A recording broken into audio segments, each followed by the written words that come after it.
pessoal, vamos aqui para a nossa aula 6, que fala do artigo 45 ao 56 da Lei Orgânica do Município de Xangri-Lá. Vamos lá.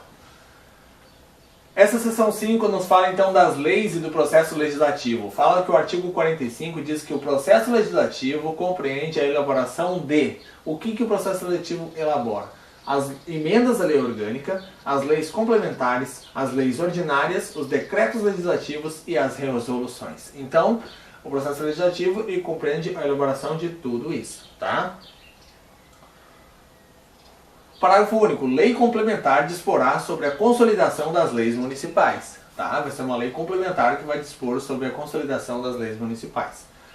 O artigo 46 vai falar que são ainda, entre outros, objetos de deliberação da Câmara Municipal na forma do regimento interno, tá? Que a gente não tem aqui, mas caso o concurso seja da Câmara, a gente vai ter aula sobre o regimento interno, né? 1. Autorizações. 2. Indicações. Requerimentos, pedidos de providência e pedidos de informações. Então, isso aqui, a Câmara Municipal vai deliberar sobre autorizações, indicações, requerimentos, pedidos de providência e pedidos de informações e vai encaminhar isso ao gabinete do prefeito, então, tá certo? Vamos lá. 47. Fala que a lei orgânica do município pode ser emendada mediante proposta apresentada por 1/3 dos vereadores ou pelo prefeito. Então, de que forma que emenda a lei orgânica do município? Através de proposta apresentada por 1/3 dos vereadores, no caso dos 9 que tem que 3 vereadores juntos, pelo menos, apresentar essa emenda à lei orgânica, né? Ou pelo próprio prefeito, né? E essa proposta, então, no artigo 48, fala que essa proposta de emenda à lei orgânica, feita então por 1/3 dos vereadores, no mínimo, né? Ou pelo prefeito, ela vai então vai ser discutida e votada em 2 sessões, tá? 2 sessões, e ter-se-á por aprovada quando obtiver em ambas as votações 2/3 dos votos dos membros da Câmara Municipal. Então, olha só, para emendar a lei orgânica precisa de 1/3 dos vereadores ou o próprio prefeito pedindo, no caso, essa emenda à lei orgânica. Aí, no momento de votar essa emenda à lei orgânica, tem que ter 2/3 dos votos de todos os membros da Câmara Municipal. Ou seja, dos 9 teria que ter 6 votos, então, a favor, né? Para emendar. E só que são 2 turnos de votação. Vota e aí depois vota de novo num outro momento. Então são 2 turnos de votação, de 2/3 cada um, para emendar a lei orgânica municipal. Na parte da Constituição Federal, depois vocês vão ver que são 3/5 para emenda da Constituição e tudo mais, e pode causar uma certa confusão deles quererem colocar na tua prova que vai emendar a Constituição, seria 2 turnos de 3/5, mas não confunda, não é 3/5, é 2/3, tá? 49. A emenda à lei orgânica será promulgada pela mesa da Câmara, com o respectivo número de ordem. Então, isso vai ser promulgado pela mesa da Câmara, essa emenda à lei orgânica, né? Que, como a gente já viu, é competência exclusiva da Câmara de Vereadores, tá? O artigo 50 fala que a iniciativa das leis municipais, salvo nos casos de competência exclusiva, cabe a qualquer vereador, né? A iniciativa das leis municipais, as leis em geral, tá? Salvo nos casos de competência exclusiva, né? Cabe a qualquer vereador, ao prefeito ou ao eleitorado. As pessoas também podem fazer uma iniciativa de lei, tá? Que exercerá em forma de moção articulada, o famoso abaixo-assinado, né? Subscrita no mínimo por 5% do eleitorado do município. Então, se tiver no município 10 mil eleitores, um exemplo, tá? Só para arredondar, né? 10 mil eleitores, vai ter que ser, então, subscrito por 5% disso, que seriam, então, 500 eleitores, né? Teria que ter, então, 500 eleitores de 10 mil fazendo esse abaixo-assinado para que seja dada iniciativa a uma lei municipal. Não significa que vai virar lei, mas significa que vai chegar até a Câmara de Vereadores para ser apreciada isso, certo? O 51 vai dizer que no início ou em qualquer fase de tramitação de projeto de lei de iniciativa exclusiva do prefeito, este poderá requerer à Câmara Municipal que o aprecie no prazo de 30 dias a contar do pedido. Ele pode pedir, então, que seja priorizado o atendimento desse projeto de lei, se for um dos projetos de lei de iniciativa exclusiva do prefeito, que não possa ser aqueles de iniciativa dos vereadores ou da própria população, certo? O parágrafo 1º ele vai dizer então que se a Câmara Municipal não se manifestar sobre o projeto no prazo estabelecido no caput desse artigo, que é os 30 dias, né, será este incluído na ordem do dia, sobrestando-se a deliberação sobre os demais assuntos para que se ultime a votação. Olha as palavras difíceis que eles nos colocam, mas deixa eu explicar para vocês. Se a Câmara não cumpriu aquele prazo de 30 dias para fazer aquilo que o prefeito pediu ali, né, para que fosse dado prioridade e tudo mais, vai trancar a pauta, vai trancar os trabalhos da Câmara Municipal até que eles apreciem aquilo que o prefeito está pedindo, porque o prefeito pediu a urgência e já se passou o prazo, então eles não podem fazer mais nada que não seja votar aquilo que o prefeito pediu. Então ele vai sobrestar, ou seja, vai trancar, vai parar o restante das coisas, né, a deliberação sobre os demais assuntos, né, para que se ultime a votação, para que se termine e se finalize a votação sobre aquilo que o prefeito pediu a urgência, certo?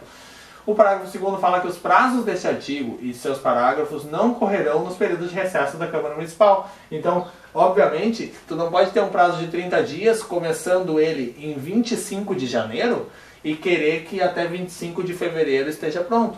Então tu vai contar os dias restantes de janeiro, 25 de janeiro até 31 de janeiro, que são um total de 25, 26, 27, 28, 29, 30, 31, 7 dias, né? Tu vai seguir contando, o 8º dia vai ser no dia 4 de março, que é quando retorna do recesso. Então, para que não conte prazo durante o período de recesso da Câmara. Por isso que muitas vezes, quando tem algum projeto de lei e fica muito tempo, é porque pegou a parte do recesso. Então, não é só os 30 dias, é os 30 dias e mais o período de recesso que teve no meio. Então, acaba dando muito tempo ali, mesmo quando o prefeito pede urgência, mas se der o recesso no meio, não tem o que fazer. Certo?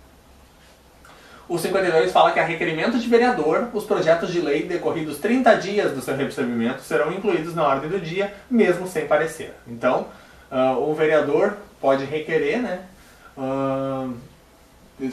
Se for um projeto de lei que já está há mais de 30 dias lá, o vereador pode requerer que seja colocado na ordem do dia, mesmo sem ter sido dado nenhum parecer jurídico, ou sei lá o que, sobre esse caso, né?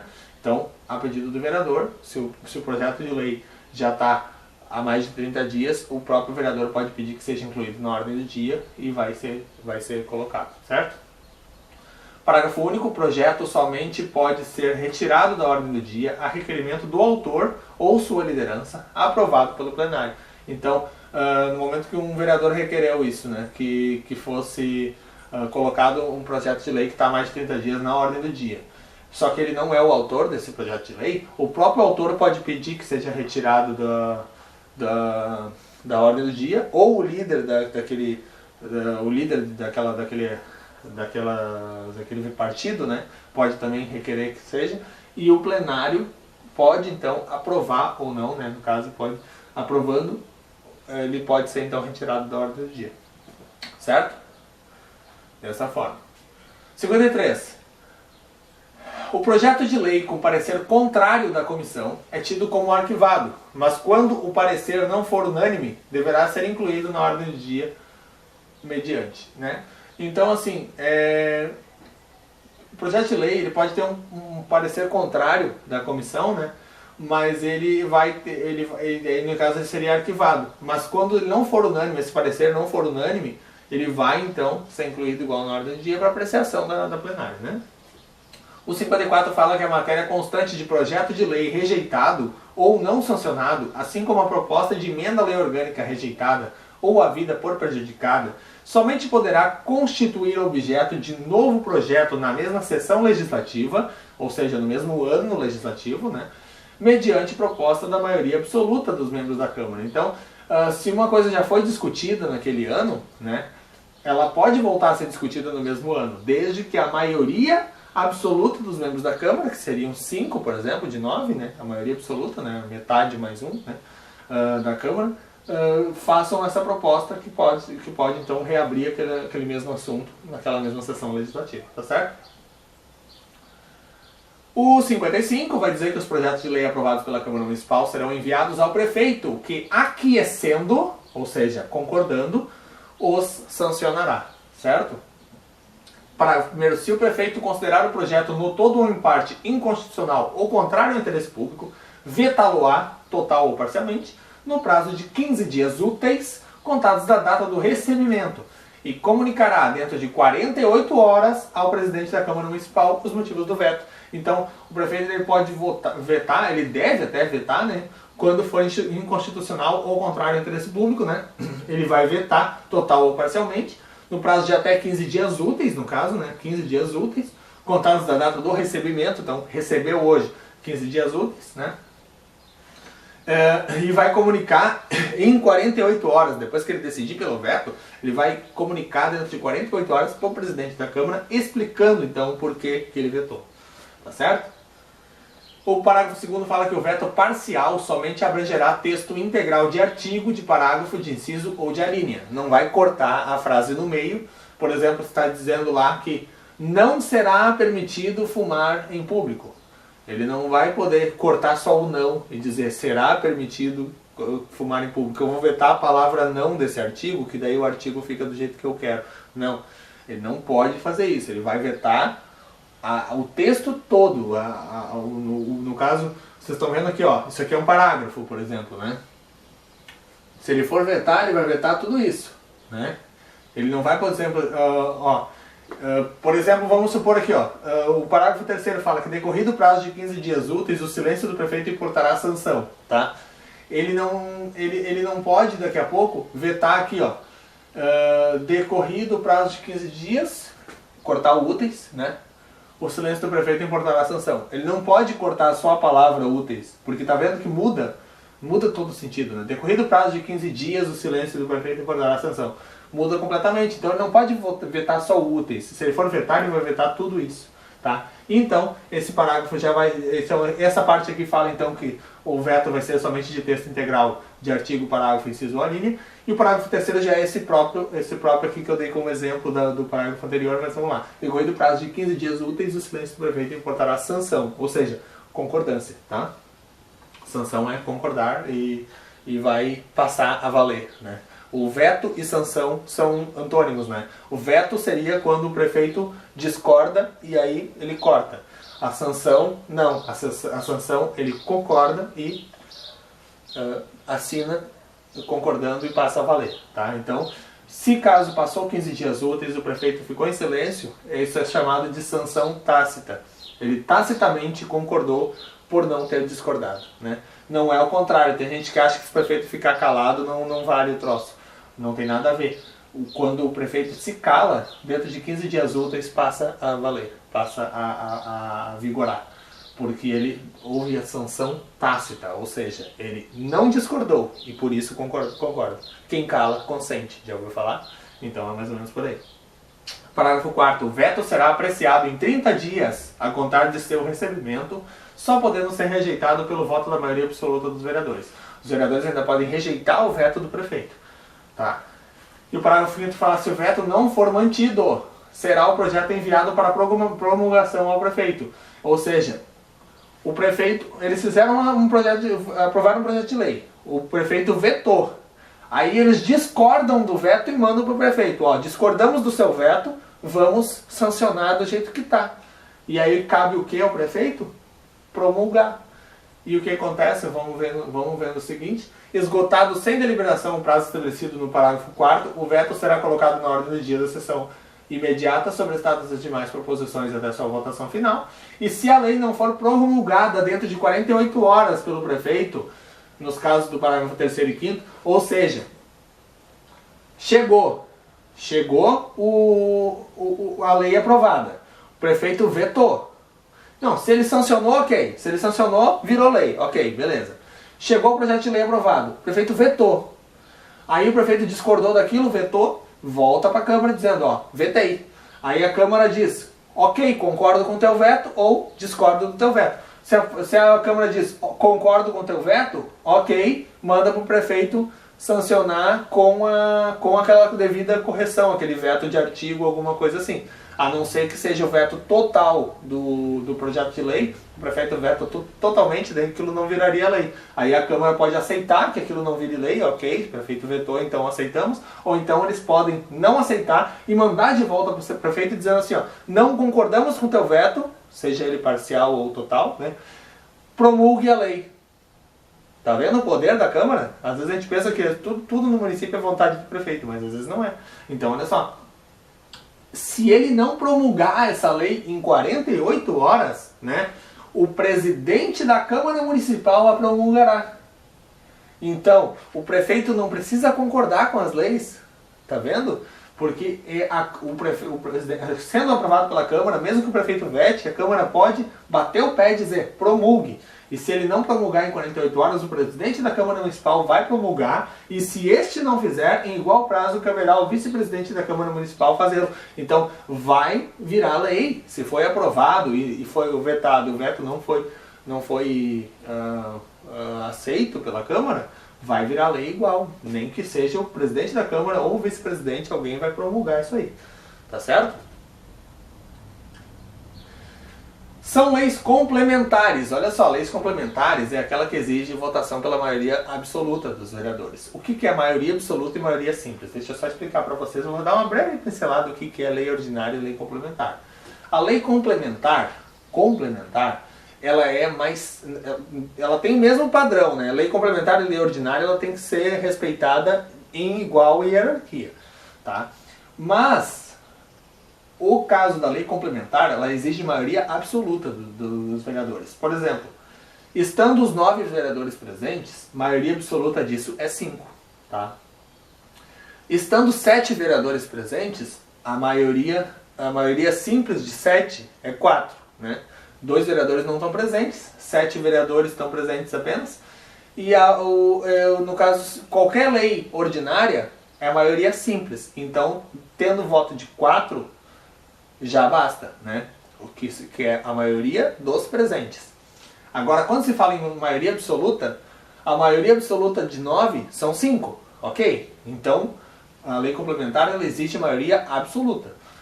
De 9, 5 votos. Se tiver presente só 7, basta 4? Não. Para a lei complementar, não. Basta os mesmos 5, teria que ter os mesmos 5. E se tiver presente somente os 5, todos têm que votar. Por quê? É a maioria absoluta de todos os vereadores em atividade no município, que são os 9, no caso, né? Vai para aprovar uma lei complementar. Então tá vendo que é mais difícil de aprovar uma lei complementar, por isso que eles tratam em leis complementares de assuntos de maior importância, de maior interesse público, né?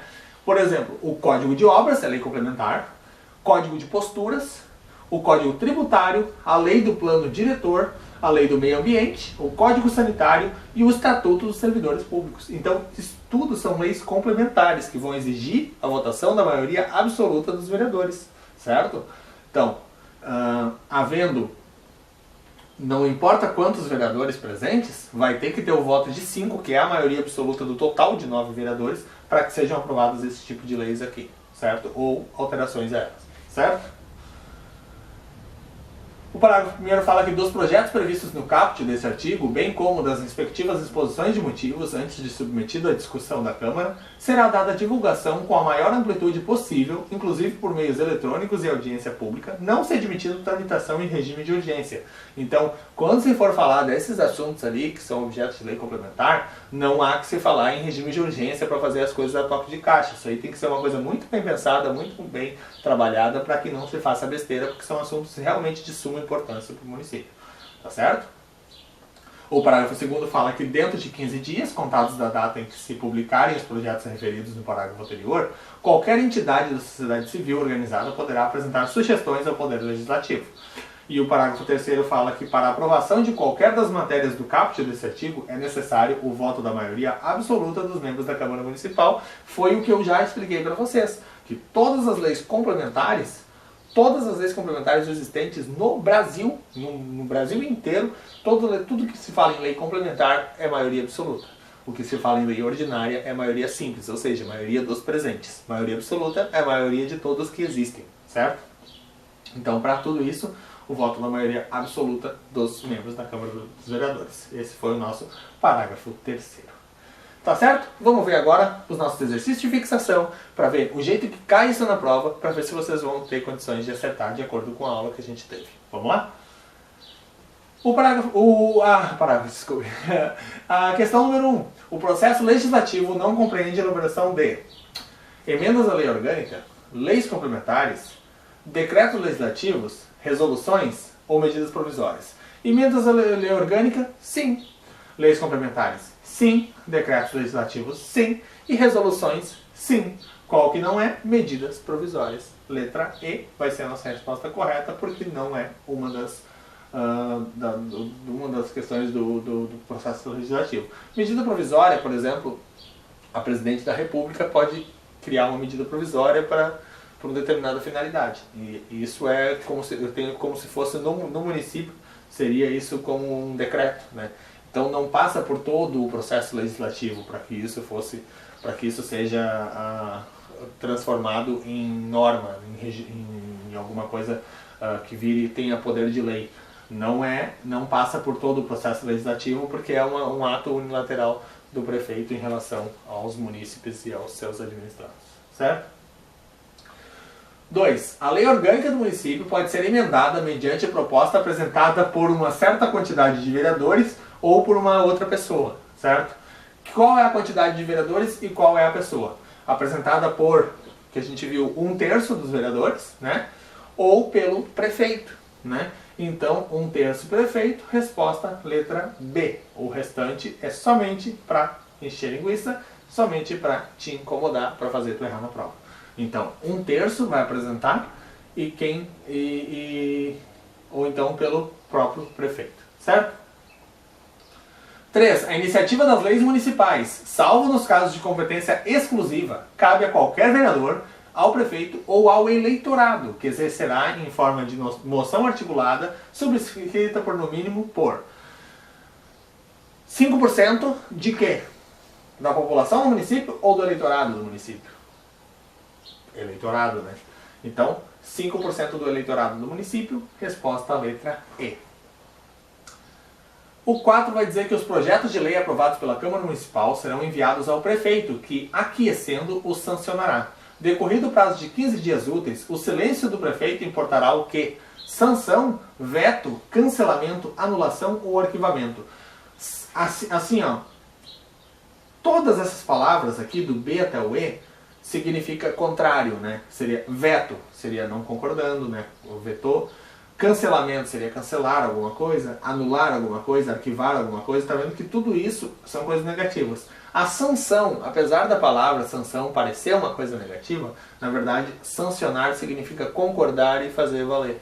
Então, a letra A vai ser a nossa resposta, que o silêncio do prefeito importará a sanção tácita. Por não manifestação, por não discordar, ele concorda. Ou seja, quem cala, consente. Então, o silêncio do prefeito vai importar em sanção, passa a ser lei. Certo? O 5 vai dizer que pode ser objeto de lei ordinária. Aqui, agora a gente vai ver o que não é objeto de lei ordinária e uma delas vai ser, tá?